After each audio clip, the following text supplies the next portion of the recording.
काठमाडौँमा हालै सम्पन्न बिमस्टेक सम्मेलनबारे आज प्रधानमन्त्री केपी शर्मा ओलीले प्रतिनिधि सभाको बैठकमा जानकारी गराउनुभयो।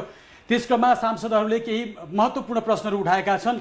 बिमस्टेक सदस्य राष्ट्रहरूले गर्न लागेको संयुक्त सैन्य अभ्यासप्रति निकै कडा आपत्ति जनाइएको छ। प्रतिपक्षी दलका सांसदहरूले पनि आपत्ति जनाएका छन्। सँगै सत्तारूढ दलका सांसदहरूले पनि यो अभ्यास किन गर्न लागि हो, यो निर्णय किन गरियो भन्ने जस्ता प्रश्नहरू प्रधानमन्त्रीलाई सोझ्याएका छन्। तर प्रधानमन्त्रीले यो बिमस्टेकको निर्णय होइन, योभन्दा अघिका सैन्य अभ्यास जस्तै यो अभ्यास हो भनेर उहाँले प्रश्न पारिरहँदा पनि सांसदहरूले यसमा चित्त बुझाएका छैनन्। किन सत्तारूढ दलकै सांसदहरूले पनि सरकारको यो निर्णयप्रति आपत्ति जनाए चिन्ता व्यक्त गरिरहेका छन्। यसै विषयमा आज हामी कुराकानी गर्दैछौँ र हामीसँग नेकपाका नेता एवं पूर्व रक्षा मन्त्री भीम रावल यति बेला हामीसँग प्रत्यक्ष जोडिनु भएको छ। रावलजी, इमेज समाचारमा स्वागत छ। धन्यवाद। हजुर, यो प्रधानमन्त्रीज्यूले यो बिमस्टेकको निर्णय होइन, यो सैन्य अभ्यास होइन भनेर प्रश्न गरिराख्नु भएको छ। अब तर तपाईले यसमा आपत्ति जनाउनु भएको छ, किन? म सोल्टी होटलमा आयोजित बिमस्टेकको चौथो शिखर सम्मेलनका अवसरमा त्यहाँ उपस्थित थिएँ। त्यहाँ भारतका प्रधानमन्त्री नरेन्द्र मोदीजीले हामी भारतमा एउटा त्यस्तो सैनिक अभ्यास गर्दैछौँ, त्यसमा म सबैलाई स्वागत गर्न चाहन्छु भनेर हिन्दी भाषामा भन्नुभएको थियो। मलाई के लागेको थियो भने उहाँको त्यो व्यक्तिगत प्रस्ताव होला, अरू सदस्य राष्ट्रहरूको त्यसमा विमति पनि हुनसक्छ भन्ने मलाई लागेको थियो। तर मैले भर्खरै छापाहरूमा त्यस सम्बन्धी समाचार सुनेपछि भारतको आधिकारिक, यो मेरो हातमा छ अहिले, यो परराष्ट्र मन्त्रालयको वेबसाइट हो, भारतीय विदेश मन्त्रालयको, र त्यसमा मैले नरेन्द्र मोदीजीको आधिकारिक अनुवाद मैले पढेँ।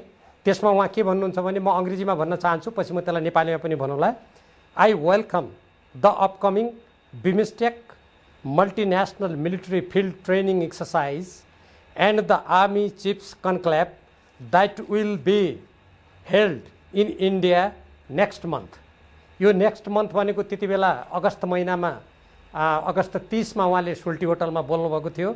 अब अहिले यो सेप्टेम्बर भएपछि मैले थाहा पाएसम्म यही भदौ महिनाको 25 गतेबाट भारतको पुणेमा त्यस्तो सैनिक अभ्यास आरम्भ हुँदैछ। मैले यत्तिकै भनेको छैन, म दोहोऱ्याएर भन्छु र मैले सम्पूर्ण श्रोता दर्शकलाई यो भारतीय विदेश मन्त्रालयको आधिकारिक यो वेबसाइट हो, यसबाट मैले भाषण, भारतीय प्रधानमन्त्रीजीको अङ्ग्रेजीमा अनुदित भाषणबाट म यो कुरा पढिरहेको छु। यदि यो कुरा होइन, पुनामा हाम्रो देशका प्रधान सेनापति जान लाग्नु भएको छैन र त्यो होइन भने म त त्यसमा खुसी नै हुन्छु। त्यसपछि यो होइन रहेछ भनेर त्यसपछि जनतालाई यो गलत सूचना प्रवाह भइएछ भने म भन्नुला। तर अहिले मैले आफूले मेरो कानले सुनेको सोल्टी होटलमा त्यो भारतीय प्रधानमन्त्रीजीको प्रस्ताव थियो, तर अहिले आएर हाम्रो देशबाट त्यहाँ एउटा प्रतिनिधि मण्डल र सेनाको टोली जाँदैछ भन्ने कुरा बाहिर खबर आइसकेको छ। अब सरकारबाट होइन त्यहाँ जाँदै छैन भन्ने कुरा आयो भने अब त्यो होला। भोलि हाम्रो अन्तर्राष्ट्रिय सम्बन्ध समितिको पनि बैठक छ, त्यसमा पनि त्यो कुरा आउला। तर मैले अघि नै भने यदि यो बिमस्टेकभित्र जसरी यो कुरा आएको छ, लिखित रूपमा आएको छ, यो बिमस्टेकको उद्देश्य विपरीत त हुँदै हो, त्यसको साथसाथै हाम्रो पार्टीको नीति विपरीत र नेपालको संविधानको भावना र हाम्रो परराष्ट्र नीतिको विपरीत हुन्छ। यस्तो कुराले दीर्घकालीन रूपमा हामीलाई गम्भीर कूटनीतिक उल्झनमा पार्छ र यस्तो कुराबाट हामीले एकदमै सचेत हुनुपर्छ। तर रावलजी, आज प्रधानमन्त्रीले भन्नुभयो यो सम्मेलनले यो सहमति गरेको होइन, त्यसका चाहिँ त्यो घोषणामा पनि, काठमाडौँ घोषणामा पनि त्यो कुरा उल्लेख गरिएको छैन भनेर उहाँले एउटा आश्वस्त तुल्याउन खोज्नुभयो। तपाईँ आफै स्वयं पनि रक्षा मन्त्री भइसकेको मान्छे, विगतमा पनि यस्ता खालका चाहिँ संयुक्त सैन्य अभ्यासहरू हुने गरेका थिए। अब बिमस्टेकको चाहिँ एउटा आर्थिक सहकार्यको पाटो त छँदैछ, सँगसँगै आतङ्कवाद नियन्त्रण गर्ने पनि यसको चाहिँ उद्देश्य छ। त्यो उद्देश्यमा यसमा संलग्न राष्ट्रहरूले सहकार्य गर्छन्, अनुभव आदान प्रदान गर्छन्, सहयोग कसरी अभिवृद्धि गर्ने गर्छन् भन्ने, सहयोग अभिवृद्धिको पक्षमा उनीहरूले एउटा कदम चाल्छन् भने त यसमा आपत्ति जनाइराख्नु पर्ने, विरोध गर्नुपर्ने त कुनै खासै कारण त देखिँदैन। यसको कारण छ, द्विपक्षीय सैनिक अभ्यास हुँदाखेरि पनि हाम्रो देशको संविधान, हाम्रो सेनालाई खटाउने प्रक्रिया बमोजिम हाम्रा ती प्रक्रियाहरू पुरा गर्नुपर्छ। अब बिमस्टेक जुन आर्थिक सङ्गठन र आर्थिक समृद्धिको लागि बनाइएको छ, यसमा अहिले सैनिक अभ्यास गर्नु किन पर्यो? यो पार्टीमा छलफल हुनु पर्यो, यो देशमा छलफल हुनु पर्यो पहिले।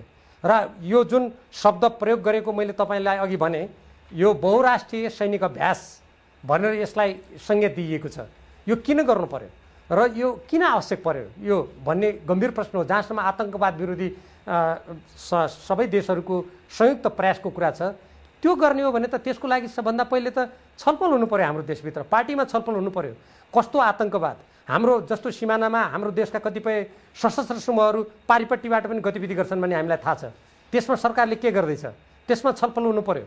यी सबै कुराको छलफल भइसकेपछि मात्रै अनि आतङ्कवाद विरोधी हो कि त्यसले हाम्रो संविधानको भावनालाई कतिको उल्लङ्घन गर्छ, हाम्रो पार्टी नेपाल कम्युनिस्ट पार्टीका घोषित नीतिमा त्यसले कति असर गर्छ, हाम्रो स्वतन्त्र परराष्ट्र नीति, हाम्रो संवेदनशील भू राजनीतिमा त्यसले कति प्रभाव पार्छ, तब पनि निष्कर्ष निस्किन्छ त। राहुलजी, अब तपाईँ 2/3 बहुमत प्राप्त पार्टीको नेता पनि हुनुहुन्छ, पूर्व रक्षा मन्त्री पनि। अब यो अहिले यति धेरै असन्तुष्टि पोख्नु भएको छ यहाँले, अब यहाँको भनाइमा प्रधानमन्त्रीज्यूले एकपटक पार्टीमा छलफल गरिदिएको हुन्थ्यो भन्ने हो? होइन, मेरो यो असन्तुष्टि होइन, मेरो यो नेपालको दीर्घकालीन राष्ट्रिय हित, राष्ट्रिय सुरक्षा, हाम्रो कूटनीतिक सन्तुलन, नेपाल जस्तो भू राजनीतिमा भएको देश अर्को भूमरीमा नपरोस् भन्ने मेरो चिन्ता हो। किनभने यसमा असन्तुष्टिको भन्ने प्रसङ्ग छैन। र म यही सन्दर्भमा गोर्खा भर्तीको कुरा पनि उठाउन चाहन्छु, किनभने यी कुराहरू सँगसँगै जान्छन्। हामीले नोभेम्बर 1947बाट नेपालीहरूले त्रिपक्षीय सम्झौता अन्तर्गत बेलायत भारत र नेपालको सम्झौता अन्तर्गत तत्कालीन राणा शासनले गोर्खा भर्ती सुरु गरेको थियो।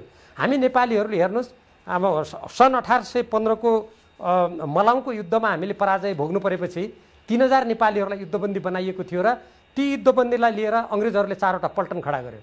हामी त्यसरी एउटा पराजय र पराधीनताको एउटा प्रतीकको रूपमा यो गोर्खा भर्ती सन्धि हो। तर अहिले आएर अनि यो सरकारले नेपाली महिलाहरूलाई गोर्खा भर्तीमा भर्ना किन गर्नु पर्यो? यो कुरा पनि जोडिन्छ यस्तो सैनिक गतिविधिसँग। त्यसकारण म असन्तुष्ट होइन कि यस्ता खालका क्रिया। राहुलजी, अब तपाईँहरूको पार्टी अब राष्ट्रियतालाई मूल मन्त्र बनाएको, राष्ट्रवाद बोकेको पार्टी, तपाईँहरूले चुनावमा पनि राष्ट्रियता राष्ट्रवादको कुरा गर्नुभयो, जनताले मत पनि दिए। अब यो बिमस्टेक सम्मेलन अनि सँगै यो संयुक्त सैन्य अभ्यासलाई भारतले अलिकति होल्ड गर्न खोजेको, भारतीय चालबाजी भनेर पनि कतिपयले टिप्पणी गरिरहेको सन्दर्भमा अब तपाईँहरूको नेतृत्वको चाहिँ सरकारले यो सबै कुरालाई अहिले हुबहु मानिरहँदाखेरि अब तपाईँहरूले विगतमा भन्ने गरेका राष्ट्रवाद त यिनीहरूको मकुण्डो मात्रै हो भनेर प्रतिपक्षीले भन्थे, भनेपछि अब त्यो मकुण्डो चाहिँ के उजागर भएको हो, अब खोलिएको हो? होइन, मकुण्डो आदि इत्यादि भन्दा पनि म हाम्रो पार्टीको नीति, हाम्रो संविधानको भावना अनुरूप सरकार सञ्चालन हुनुपर्छ भन्ने कुरामा विश्वास गर्छु र हामीले राष्ट्रियताको प्रसङ्गमा दृढतापूर्वक आजसम्म काम गर्दै आएका छौँ। तर कुनै ठाउँमा काम हुँदाखेरि तलमाथि विभिन्न कमी त्रुटि पनि कहिलेकाहीँ हुन सक्दछन्। मैले हाम्रो पार्टीको नीति अनुसार, हाम्रो पार्टीको निर्णय अनुरूप नै त्यसकारण अहिले बिमस्टेक जस्तो आर्थिक समृद्धिको लागि बनेको क्षेत्रीय सङ्गठन अन्तर्गत यो जुन भाषा शैली र जुन तरिकाले यो सैनिक अभ्यासको कुरा आएको छ यो मिल्दैन भनेर मैले त्यसकारण ध्यान आकर्षण गराएको हुँ। जस्तो सार्वजनिक रूपमा किन बोलेको पनि कसैले भन्लान्। अब पार्टीमा त्यसमा छलफल नभएपछि म पनि नीति निर्माता एउटा स्थायी कमिटीको सदस्य हुँ। कुनै पनि जानकारी नभएर यस्ता निर्णयहरू गरिसक्यो भनेर बाहिर आएपछि त मैले हाम्रो पार्टीको नीति अनुरूप, पार्टीको नीतिको प्रतिरक्षामा यति कुरा मैले बोल्नै पर्ने स्थिति आएको छ। अब अन्तिममा राहुलजी यो बताइदिनुहोस्, अब प्रधानमन्त्रीज्यूले अहिले अब सरकारका काम कारबाही बारेमा अरू नेताहरूको कुरा त्यति सुन्न मन पराउनु हुन्न भन्ने कुराहरू आइरहेछ। अब तपाईँको भूमिका के हुन्छ? किनकि अब यो कुराले तपाईँलाई पार्टीमा अलिकति गाह्रो पनि त पर्ला नि। होइन, हेर्नुहोस्, देशको पक्षमा बोल्दाखेरि म राजनीतिमा आरम्भदेखि नै राष्ट्रको हितमा, जनताको हितमा, लोकतन्त्रको पक्षमा लड्दै आएको मानिस हुँ। यसमा अनेक आरोपहरू मैले सामना गरेको छु। अब देशको पक्षमा बोल्दा मलाई अप्ठ्यारो आउने भन्ने मलाई लाग्दैन, किनभने अहिले म जे कुरा बोलिरहेको छु नेपाल कम्युनिस्ट पार्टीको जन्मकालदेखि यसले लिएको नीति अनुरूप र हाम्रो राजनीतिक प्रतिवेदनको व्यवस्था अनुरूप बोलिरहेको छु।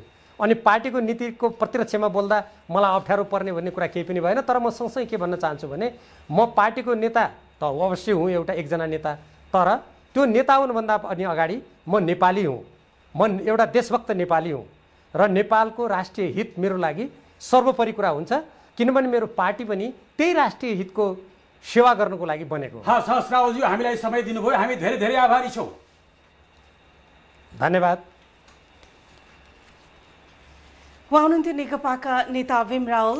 हामीसँग संयुक्त सैन्य अभ्यास, बिमस्टेकको संयुक्त सैन्य अभ्यास जुन हुन गइरहेको छ यसै सम्बन्धमा हामीसँग प्रत्यक्ष कुराकानीमा हुनुहुन्थ्यो।